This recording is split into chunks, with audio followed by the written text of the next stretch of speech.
Welcome to the Wealth Matters podcast, where investors come together to better understand how to build passive cash flow and create generational wealth without all the confusing mumbo-jumbo. Here's your host and co-author of Amazon #1 bestseller, Alpesh Pamar.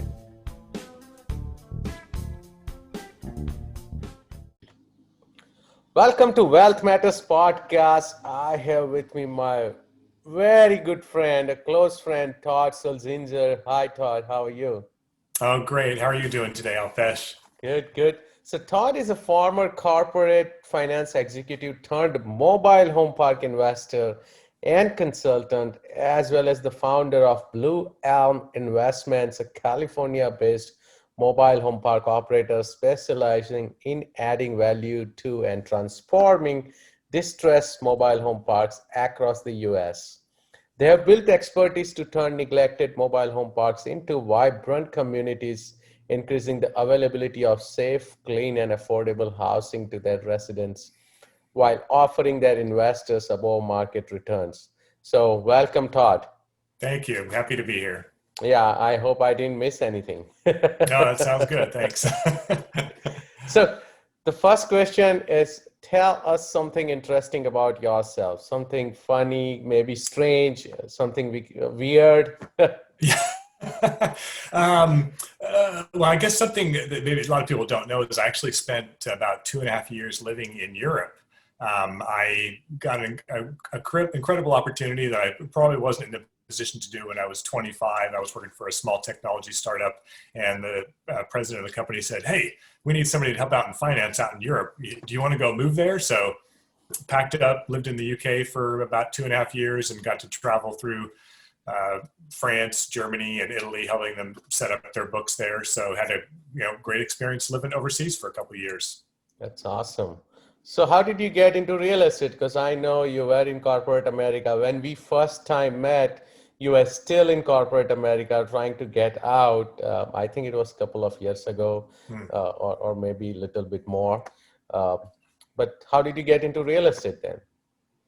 Well, I started by buying single family homes in the Texas market. And I found out about that through Robert Helms and Russell Gray from the Real Estate Guys. They used to live close to me here in Silicon Valley and had monthly meetups. And they brought in this guy who was built to rent homes, new homes for investors in the Dallas-Fort Worth market.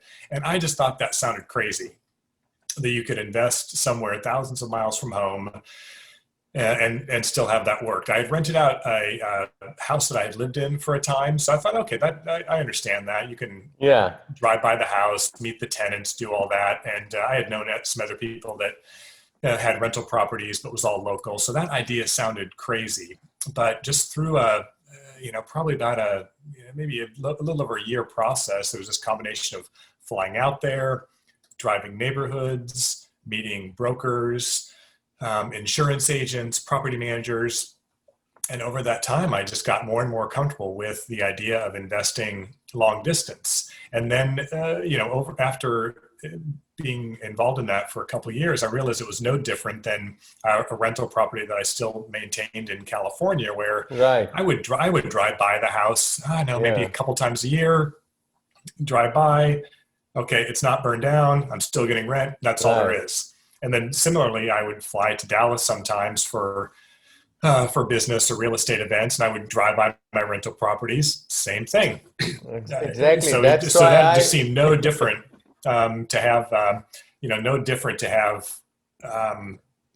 property long distance than having something close to home if you've got good property managers that can keep an eye on things. So that was my entree into the real estate world. Yeah, and that's how I got started when I had a property here between 2011 to 2015, and I started renting. I'm like, this thing doesn't make money, right? I can barely cover the mortgage, and I was exploring. By that time, I had learned the ropes, and I was like, okay, it makes sense to invest out of state. And yeah, that's how it was. And every time I flew out there, I was able to write off my expenses too. So Yes. I said, yeah, it's good. I can always go there and write off my expenses if I need to check out on the property. And if you build the right team, you don't have to go every 3 months or 6 months, right? Right. And actually, it actually works better. Like when the Texas property managers would do an annual inspection, they would go through the house, take pictures of Right, everything in the house. In California, just due to privacy rules, the property managers can't do that. So the pictures right. inside of the house are just of the smoke detector or the kitchen sink, but you can't really get a good look at the house as well as you can in some place like Texas. So it's almost, you almost get a better view of what's happening in the property out of state than you would where we live. Yeah, that's why they say, you can live wherever you want, but invest where the numbers make sense. And Absolutely. California sucks, not only from numbers perspective. You and I both are in San Francisco Bay Area. So not only from numbers perspective, but even just the law, the tenant-friendly laws, they don't make sense. So Right. overall, it's just doesn't work, right? So interesting. So when did you decide to get out of corporate America and why? Well, yeah, I had a great career in finance, worked for a lot of great companies, got to do a lot of interesting things, but I didn't want to do that forever. I really felt always at the mercy of the company or the person I was working for, and Right. working in finance, especially for startups, oftentimes those companies end up possibly going out of business, merging with other bigger companies, or being acquired, and that happened to me multiple times. And just over time, I just felt that lack of control where I didn't want to be forced to relocate or constantly be looking for a new job when the company I was working for, again, might get acquired. So I thought, maybe there's some way that I can make a business out of real estate. And I ended up going to the Real Estate Guy's Secrets of Successful Syndication event back in Yep. 2015. That's when we And met in 2017, if I'm correct. okay, yeah, Yeah, so that yeah. was the second time. So Right, I didn't quite get it the first time. So I went the first right. time. I was all gung ho to do something. But Yeah, it's a big it's a big endeavor to actually right. build a syndication and make a transition, and life got in the way and I didn't do anything about it. And then I went back to another syndication event, I think probably where we met. And after that, I decided, okay, if I'm really going to do this, I need to take action to make it happen. So it was at that point in time that I decided we're really going to get serious about it, learn about syndication, start researching markets and asset classes a little bit more seriously to decide to build a business around real estate and syndications. That's awesome. So, and I on this podcast, I do want to talk about how someone can, move. Someone like you has moved from corporate America into real estate. So, I want to talk about what are the steps did you take to prepare yourself for this move? Well, I tried to be as prudent as possible about it. There is this point in time where you kind of have to, make the transition. And one of the first things I did was at the corporate job I was at, I went to the CFO who I was working for and told him that I wanted to cut back to 4 days a week. I wanted to find a way that I could, still do my job, but still have at least a day a week to dedicate to real estate. When I was working full-time, long hours for a startup, commuting back and forth every day, it was really hard to carve out time at Right. lunchtime or after work or on weekends. So I was trying to have that balance of, okay, still having some income coming in, but being able to dedicate a full day every week to look at deals, talk to investors, whatever I might need to do. So So, I did that for a while. Sorry, go ahead. So, sorry to interrupt. So I want to dig deep into that, and that's a great first step. And I read Tim Ferriss's book, 4 Hour Work Week, and that's one of the things he recommends, right? That if you always want to have a side hustle and how you can build a 4 hour work week, which is pretty hard or almost impossible, but at least, think about it, right? In the perspective that either go talk to your boss and see if they will allow you to either work remote so that you are saving the time on commute, right? Mhm. Or think about what you did, like where you can say, okay, I'm gonna finish my hours through Monday through Thursday, and can I have Friday off where I can focus on other stuff? So that's the mindset you went with, that if they say no to my 4 days thing, I would have another option, or Yeah, my other option was to do consulting. There's quite a few finance consulting firms right, in Silicon Valley where you work for them as a W-2, and they place you at various companies right, throughout the yeah, valley. So I had hired one of those companies to work with me at the last W-2 job I had. And I liked that model. They had a lot of great people working on their team who worked at a variety of different clients. So that was my backup, was to do that if my employer said I wouldn't be able to cut back. So then it was a transition of working for them 4 days a week. I did some project work for them. That position ended because they ended up replacing my full-time position, and then I ended up doing some finance consulting through an agency here in the Bay Area, and from that then made my transition. So I tried to be as prudent as possible to kind of slowly make my way out versus right. a hard stop. Yeah, and that's a great point, right? Because you don't want to lift your one foot before putting down your other foot, right? Because you want to be Right. prepared. That's why you want to go through certain steps. And I'm glad that you had the backup as well. That if the things don't pan out, then you have the consulting route, which is what I have been doing for last 10 years. So I have my own IT consulting firm, and I'm working when I want to, right? It's not like I have to work. I can decide when I can take off. And you and I have been working together for some time on mobile home park, so Yes. Yeah. uh, That's great. so, exactly. No, that's great. So once you had that step taken, was there anything else from the finance side, from personal finance side, you had to keep in mind before you made the jump? Well, yeah, yes, for sure. I mean, one of the things that I did, I ended up selling my Texas properties in 2019, for a couple of reasons. One, I wanted to take some of that money and have it as a buffer. I wanted to also take that and be able to use it in future syndications, to be able to invest alongside my investors. And the prices had appreciated there, a fair amount from the time that I bought those in. I think I got those properties in 2013, 2014. Oh, pretty good time. Right. Yes. Right. So so that was kind of just making sure I had that buffer helped as well. And then I also started working for CCI Investments as a mobile home park consultant as well. So that's kind of another way, just from a financial perspective, to augment income from raising money from syndications, but still working in the mobile home park business. Well, that's another great idea as well, right? So, and I sold my Texas properties as well in 2019, but I only had bought them in 2017 when I visited Dallas during that Secrets of Syndication event, and I said, okay, let me buy it, and then I looked at it after a couple of years. I said, I'm not making as much as I thought I would have. So, and the property it has appreciated a little bit, so let me get Right. out. So pretty much I was following in your footsteps because I wanted to do my first mobile home park syndication as well. So that's interesting that you also kept the. So my other question is, anything you could have done differently, right? So you already had the process set and it worked out well. Anything you think you missed or you could have done differently?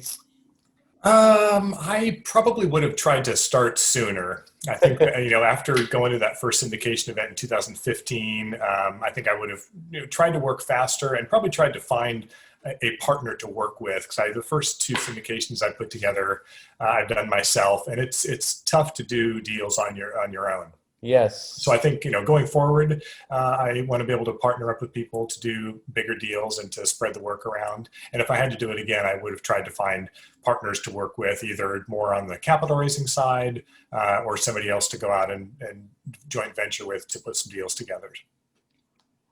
No, yeah, and I totally agree. The partnership is the key in this business. So yeah, let's talk about, so now you were out of the corporate world. What did you do right after you got out of the corporate world? You started looking at the mobile home park, or what was, or you waited and then figured out mobile home park is the way to go?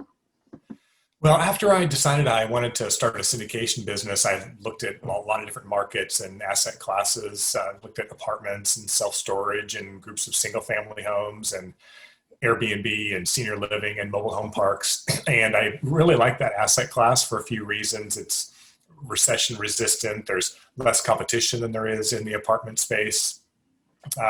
But it was always, I had always heard that it's kind of tricky, difficult to manage. There's sometimes more hair on the deals than there is in a lot of other assets. Yes. And so it was actually then through my association with CCI Investments, who's a nationwide mobile home park consulting firm, that I knew I could leverage their expertise to be able to acquire parks. And then through that process, actually, while I was still working my W-2 job, I was, just looking at hundreds of deals, talking to brokers, looking at some parks in CCI's network, looking at all the different websites, building those relationships, and ended up finding two parks actually in Georgia from the same seller, about a mile from each other. And I was initially going to do those with somebody who I was working with in my W-2 job. He was really excited about getting into the mobile home park business, and we were considering doing that deal together. He couldn't raise all the funds that he thought he could to have us work on it together. So I had the park under contract and decided I was going to go out and raise money myself to close on the deal. So I did that, close on that park while I was still, actually kind of just as I was transitioning from a W-2 job to doing some consulting work. Got it. So what are some of the lessons learned while you were trying to acquire your first mobile home park and raise capital? Well, there's, so much, you can, one of the keys, I think, is just to educate yourself as much as possible about any kind of asset class. Right. But as much education as you get, you don't learn everything until you actually get in the trenches. Oh, so, yes. So being, being on site, doing a due diligence site visit, talking to the seller, like seeing things up front is like really where the education kicks in.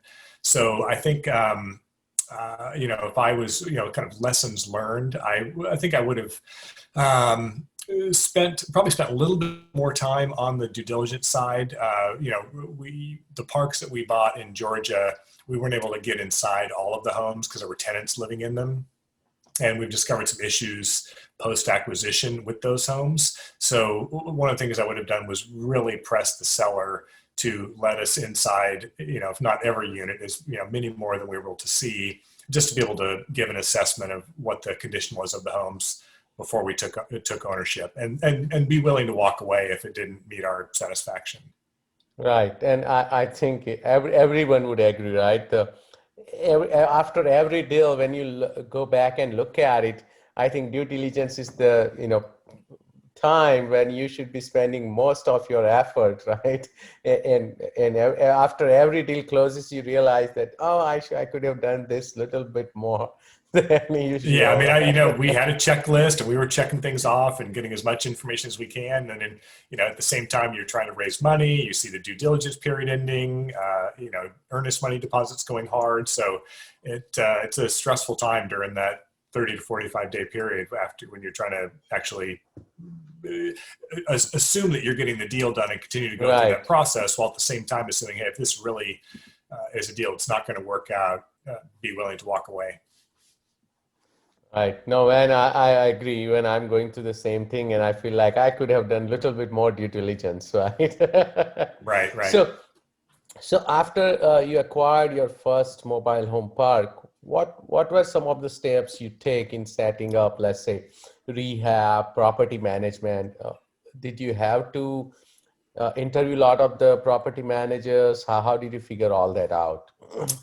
Well, one of the reasons why I chose the market that I did for those first two parks in Georgia was that the mobile home park consulting firm that I hired, that I'm now working with, CCI Investments, they managed some other parks near that one. So I knew I could leverage some of their maintenance and rehab crews and some of the district management that they had in place. I looked at a lot of other deals, parks that I thought looked good, but were nowhere near any other parks that they manage. So I didn't even try to go for those just because it would be a new market for them where they didn't have all the connections that were necessary. So that was one of the big things I did, was find a park that was close to where they had existing operations. So they were able to come in and manage the on-site manager. And subsequent to that, in terms of rehab crews, they have crews that travel throughout different parts of the country and work on repairing mobile homes. And once they finish, they move on to the next location. Got it. So what has been your best real estate deal so far? Well, of the two syndications I've done, those are still in turnaround mode. So I can't really say I've got a best and worst so far, because those are still in process. Probably my best, I guess, investment that, like, outside of syndication would be those houses in Texas that I was able to, buy at a good time. So I had, good cash flow during the time I owned them, and they appreciated well. And they, again, allowed me to have some liquidity to be able to invest in my new syndication business. What has been your worst investment? Let me see. I did a hard money construction loan with a self-directed IRA back in 2011, and it sounded like a great idea. This guy was building townhouses outside of San Antonio, and when the financial crisis hit, he had trouble getting loans from banks. So he was, taking in money from private investors with great returns, but with this idea of, I'm going to use this money, build these townhouses, and then sell them to investors. Yeah. And he'd been doing that for a few years very successfully, but he got, in too deep with some of his vendors. They went bankrupt. So then he couldn't pay his investors. So we ended up foreclosing and, took a hit on our total investment. So did lose all our money, but didn't make the returns that we expected that we would. Oh. And it was a several year process to end up having all of us get out. So I think a great lesson I got from that was I would tell somebody, never, invest in any like a hard money loan or any kind of investment where there's an attached building. If it was a single family home that he had started to build, then I could have just foreclosed and taken that house. But because I was one of four investors in it was a fourplex, but they were almost like townhouses. So I was one of four people. So that made it very complicated. That's a great lesson, because we are currently doing exact same thing, but not townhouse. And actually we are building houses in Tehachapi, right close to Bakersfield. Mm-hmm. And we are actually looking for private money and hard money lenders. But basically we already own the lots. We are spending money on septic and all those utility connections, and we are going to use the funds only for construction, nothing else. Mm-hmm, mm-hmm. And the funds would be held in third-party escrow, so it won't be. Yep. So yeah, of course, we are trying to make sure that the investors are taken care of and their money is safe and sound. But that's a great point, because we are building single families, so But so in that situation, if somebody is, if they're in a first position, like on a lot or on a house, then they're in a much safer position. Yeah, and this would be only the first position. We are not doing any first or second lien. Everything is first position. Yeah, that's great. Yeah, investors. Because again, I have been through the same thing, so I want to make sure the investors are taken care of. Right? Yes, right. Oh, this is great. So let's take a quick break, Todd. And after the break, I'll go through the usual questions I ask every guest on the podcast. Sounds great.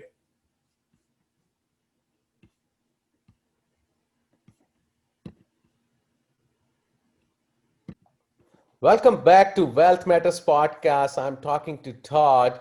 Todd, are you ready for fire round? I'm ready. Let's go. Okay, let's go. Would you be changing any business or investment strategy after this pandemic is over? I would say so, because we hope that this is the last one of these we experience in our lifetime, but there's a chance we won't. So I think I would be a little more careful looking at what the economic environment is in any of the markets that I invest in. I think one of the principles of the mobile home park business is its recession resistancy, with this assumption that at the lower end of the wage scale, there's always going to be demand, right? You got all these, Right. whether it's, if you look at any strip mall and think, hey, there's a restaurant and a nail salon and any of these lower income jobs that might house people in mobile homes.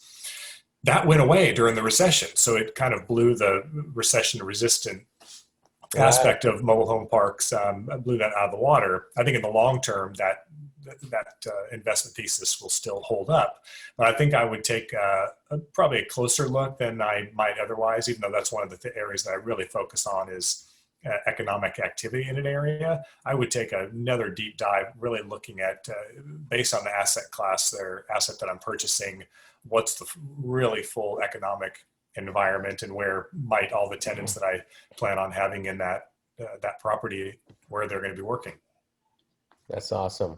Favorite real estate or finance or any other related book? Probably one of my favorite finance books is Robert and Russell's Equity Happens, which is great. It's a great book. It just kind of tells the story of two different people. One really high paid sales executive that every time he earned more money, he spent more money. Right. Seemed like he had all the great trappings of a great lifestyle, versus this other guy who was kind of That's the saving his corporate money. America, right? Yes.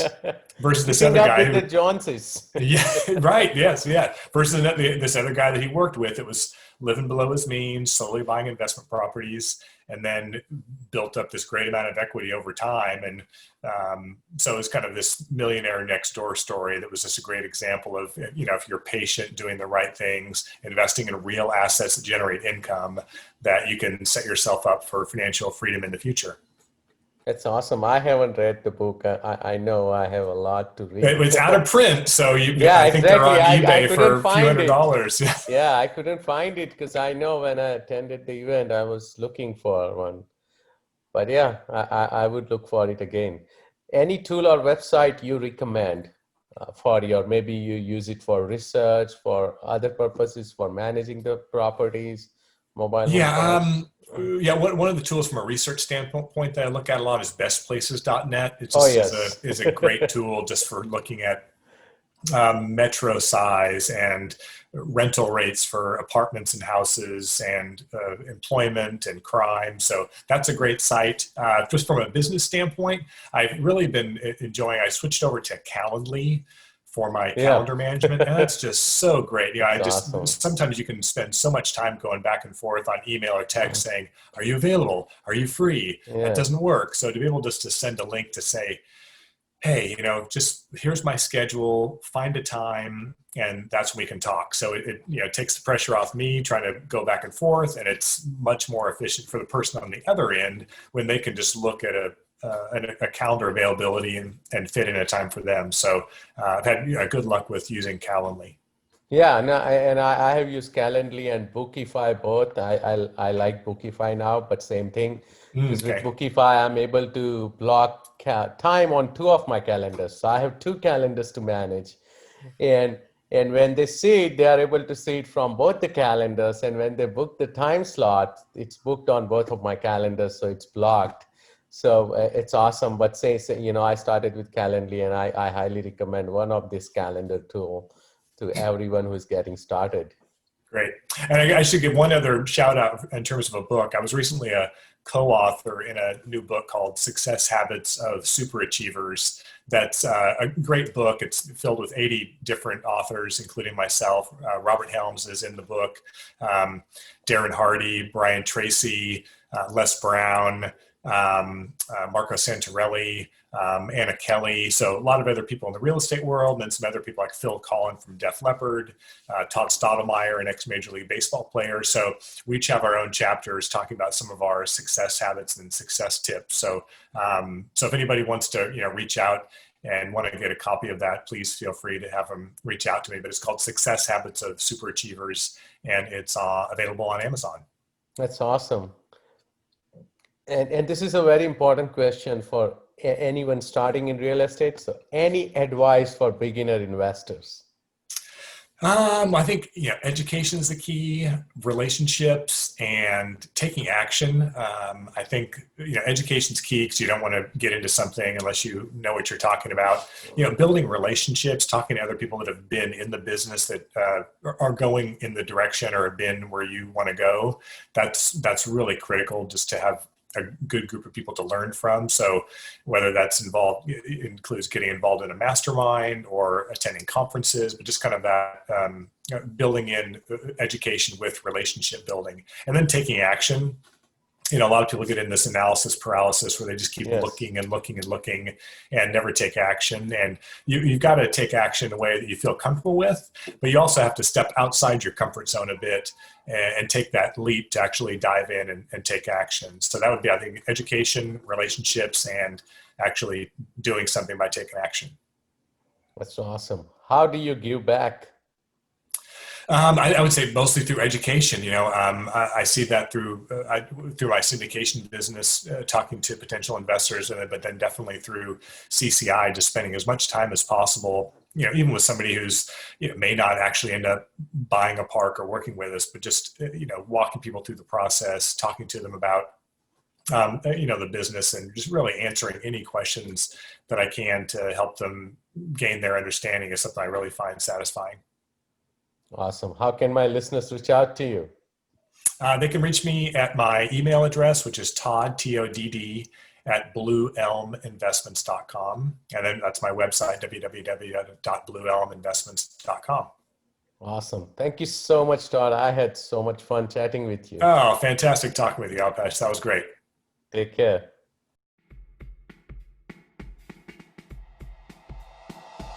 Thanks for listening to the Wealth Matters podcast. If you enjoyed it, please leave us a 5-star rating on iTunes so others can enjoy the show too. Have a great week and happy investing!